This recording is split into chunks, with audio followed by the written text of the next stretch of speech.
Dans cette vidéo, je vous donne quelques signes qui pourront vous aider à détecter une maladie rénale. Installez-vous confortablement parce que ça commence maintenant. Selon les études, plus de 850 millions de personnes souffriraient d'une maladie rénale. Actuellement, la maladie rénale figure au 6e rang des principales causes des décès mondiaux. Si aucune solution trouvée, elle devrait être la 5e cause des décès mondiaux d'ici 2040. La fois passée, j'avais fait une vidéo dans laquelle j'avais expliqué les 10 mauvaises habitudes qui détruisent vos reins ou les 10 mauvaises habitudes qui font que vos reins tombent malades. Je vous mettrai les liens en barre d'infos. Vous aurez juste à cliquer sur les liens pour voir la vidéo. Permettez-moi de vous faire un petit rappel d'anatomie et de la physiologie des reins pour vous aider à mieux comprendre comment surviennent les signes ou les symptômes en cas d'une maladie rénale.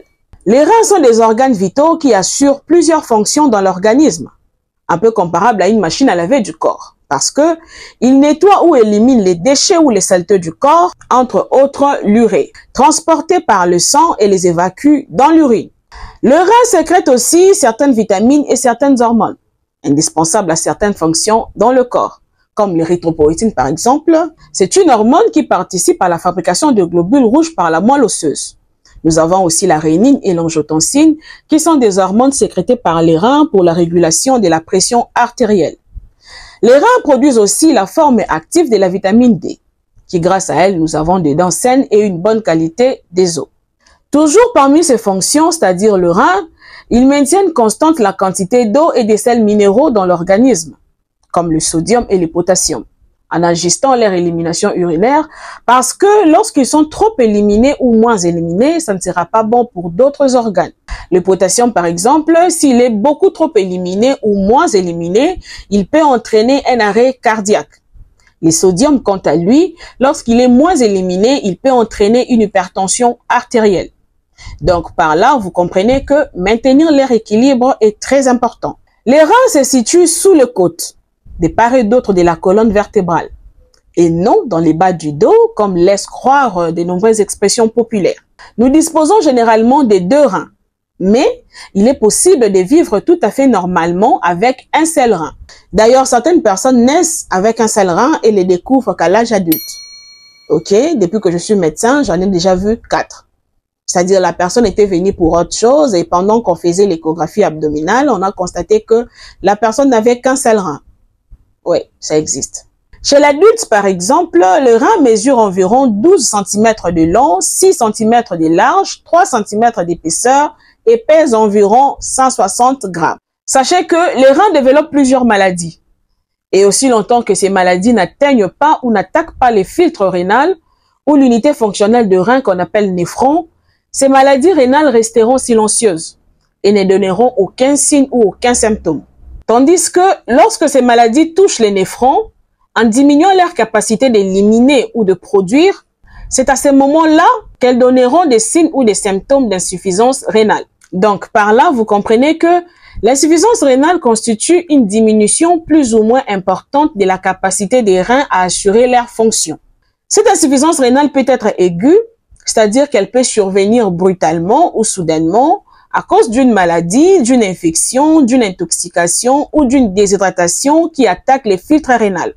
Dans ces cas, des traitements de dialyse ou des médicaments peuvent s'imposer d'urgence pendant un certain temps. Puis après, les reins vont récupérer leur fonction comme avant. Voilà pourquoi on dit que l'insuffisance rénale aiguë est réversible. Cette insuffisance rénale peut aussi être chronique, c'est-à-dire qu'elle peut survenir progressivement au bout de 3 mois ou plus, à cause de certaines maladies comme l'hypertension artérielle, les diabètes, la polykystose rénale, la pyélonéphrite chronique, les lupus et d'autres maladies inflammatoires. Bref, elle est causée par plusieurs maladies, ok? Mais retenez que cette insuffisance rénale chronique ne guérit pas, c'est-à-dire que les reins ne récupéreront jamais leur fonction comme avant. Voilà pourquoi on dit que l'insuffisance rénale chronique est irréversible. Le traitement dans ces cas aura pour but de ralentir son évolution pour retarder les traitements les plus lourds, si elle est découverte à un stade précoce. Oui, parce que l'insuffisance rénale chronique évolue en 5 stades. Nous en parlerons prochainement. Je vais vous donner 5 catégories de signes ou 5 catégories de symptômes liés aux 5 fonctions de rein. Voilà pourquoi je vous avais donné l'anatomie et la physiologie des reins au début, pour vous aider à mieux comprendre comment surviennent ces symptômes.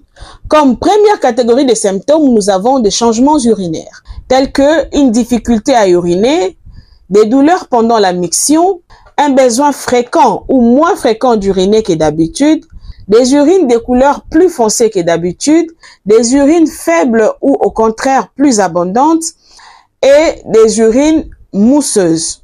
Parce que les reins sont des organes responsables de la production de l'urine, comme nous l'avons dit au début. Alors, leur dysfonctionnement entraîne inévitablement de troubles urinaires. Comme deuxième catégorie de symptômes, nous avons des symptômes liés au manque d'une bonne élimination de déchets. Souvenez-vous, dès le début, je vous avais dit que parmi les fonctions de rein, il y avait aussi celle d'éliminer les déchets, entre autres l'urée. Alors, comme les reins ne fonctionnent plus normalement à cause de la maladie, l'urée va s'accumuler dans le sang et entraîner des nausées et des vomissements répétés, des douleurs abdominales, des douleurs au niveau de l'estomac. C'est parce que l'urée a entraîné l'inflammation des muqueuses de l'estomac. OK? C'est-à-dire l'urée a entraîné une gastrite. D'accord? On peut aussi avoir la diarrhée, des démangeaisons sur la peau, parce que l'urée cherche à s'éliminer par la sueur. Alors, il va se cristalliser sur la peau, formant ainsi un givre urémique. Ça ressemble un peu à de la poussière blanche sur la peau. OK? Toujours dans la deuxième catégorie de symptômes, on peut avoir aussi le gonflement des glandes salivaires qui se trouvent au-dessous des oreilles. Précisément à ce niveau-là. OK? C'est ce qu'on appelle parotidite. Elle est souvent confondue aux oreillons. OK? La seule différence est que les oreillons sont douloureux, alors que la parotidite est indolore, donnant l'aspect d'avoir de grosses joues. Parce que l'accumulation de l'urée crée un blocage dans les canaux qui transportent la salive de la glande vers la bouche. Cette obstruction ou ces blocages entraînent un reflux de la salive dans les canaux, engendrant ainsi un gonflement de la glande salivaire. Toujours dans la deuxième catégorie des symptômes, on peut avoir aussi la douleur thoracique, qui s'irradie dans le pôle et la mâchoire. Des palpitations, accélération du rythme cardiaque et une difficulté respiratoire, à cause de l'accumulation de l'urée au niveau cardiaque, OK, ou au niveau du cœur, entraînant ainsi une péricardite urémique. Toujours dans la deuxième catégorie des symptômes, on peut avoir aussi le trouble de la concentration ou de la mémoire, à cause de l'accumulation de l'urée au niveau cérébral ou au niveau du cerveau. On peut avoir aussi des saignements ou des hémorragies provoquées ou spontanées. Exemple, vous saignez du nez sans comprendre le pourquoi. Vous saignez des gencives lors du brossage. Vous pouvez aussi constater l'apparition des taches sur la peau, qui peuvent être rouges, violettes, noires, brunes ou encore jaunes. Des contours irréguliers, d'apparition spontanée, indolore et qui ne s'effacent pas à la pression. Il peut s'agir d'une hémorragie. OK? Vous pouvez aussi vomir du sang. Soit vous pouvez constater que vos selles sont devenues un peu noirâtres ou carrément rouge vif. Vos crachats peuvent devenir un peu rosés, toujours à cause de la présence de sang dans les crachats. Vos urines peuvent devenir rouges ou soit comme du coca. C'est à cause de la présence de sang dans les urines. Toutes ces manifestations sont causées par l'accumulation de l'urée dans le sang, qui étouffe les plaquettes, entraînant ainsi une diminution de l'agrégation plaquettaire. Les plaquettes font partie des éléments figurés du sang et ont pour rôle d'assurer l'arrêt des saignements lors des lésions vasculaires ou d'une hémorragie. Toujours dans la deuxième catégorie des symptômes, nous avons le hoquet. Ce n'est pas les hoquets que nous faisons souvent, mais plutôt un hoquet persistant pendant plusieurs jours ou plusieurs semaines, ou encore les hoquets qui reviennent régulièrement. Parce que l'urée s'accumule dans le sang et irrite les nerfs ou la partie du cerveau qui contrôle les muscles de la respiration qu'on appelle diaphragme. OK? On peut avoir aussi un goût métallique dans la bouche, ou soit une haleine différente, un peu comme l'ammoniac ou l'urine. C'est toujours à cause de l'accumulation de l'urée dans le sang. Troisième catégorie de symptômes, nous avons le gonflement de pieds. Sans traumatisme ni chute, vous remarquez que vos pieds sont gonflés. Ce gonflement peut monter jusqu'au niveau des jambes. Et lorsque vous appuierez dessus, vous remarquerez les empreintes de vos doigts marquées sur la peau. C'est ce qu'on appelle œdème. C'est à cause de l'accumulation d'eau et de sodium. Souvenez-vous, parmi les fonctions des reins, il y avait aussi celle de maintenir constante la quantité d'eau et de sels minéraux, entre autres le sodium. Alors, comme le rein ne fonctionne plus correctement à cause de la maladie, le sodium n'arrive plus à bien s'éliminer. Il s'accumule dans l'organisme et entraîne ses manifestations dans le corps. Ce gonflement peut encore monter jusqu'au niveau du tronc. Dans ces cas, vous aurez un ventre augmenté de volume, accompagné d'une sensation de plénitude gênante. C'est ce qu'on appelle ascite. Ce gonflement peut encore monter jusqu'au niveau du visage, des bras et des mains. C'est ce qu'on appelle anasarque ou édème généralisé.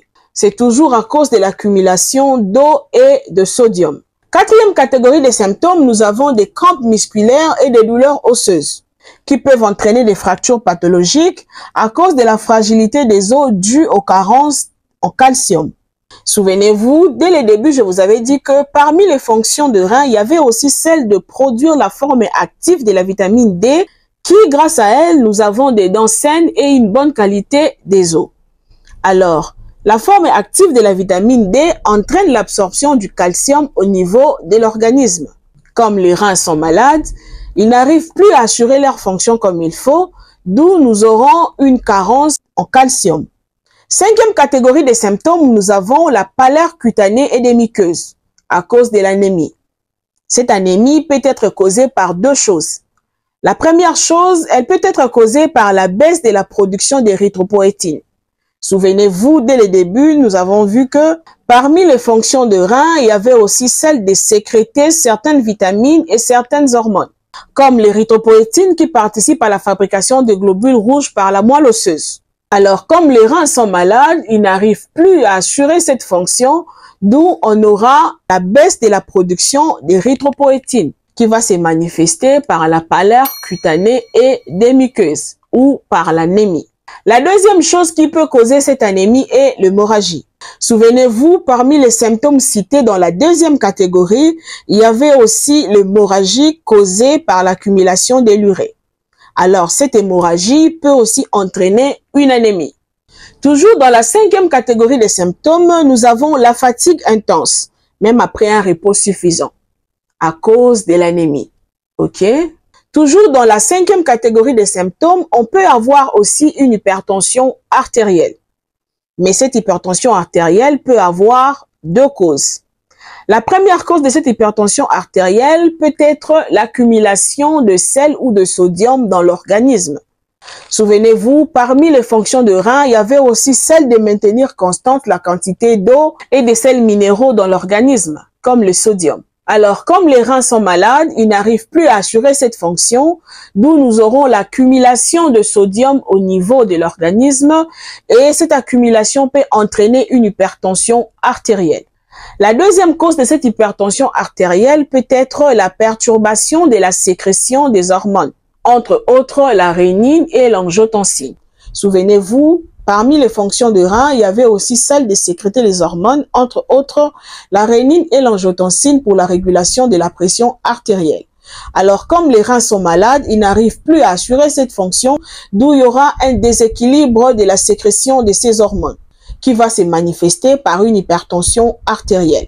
Vous devez savoir que dépister les débuts d'une atteinte rénale permet de bénéficier d'une prise en charge adaptée. Tous les symptômes cités dans cette vidéo varient d'un individu à un autre. Il se peut qu'une personne se retrouve avec 1 ou 2, voire 4 ou 7 symptômes cités. Alors, si vous présentez l'un des symptômes décrits précédemment depuis un certain temps, vous devriez alors consulter un médecin. Cependant, ces symptômes ne sont pas nécessairement causés par une maladie rénale. D'autres problèmes de santé pourraient aussi en être la cause. Merci à toi qui as suivi la vidéo jusqu'à la fin. J'espère qu'elle t'a plu. Alors, n'oublie pas de t'abonner, de liker, de partager et d'activer la cloche de notification pour ne rater aucune vidéo. Quant à moi, je vous dis au revoir et à la prochaine.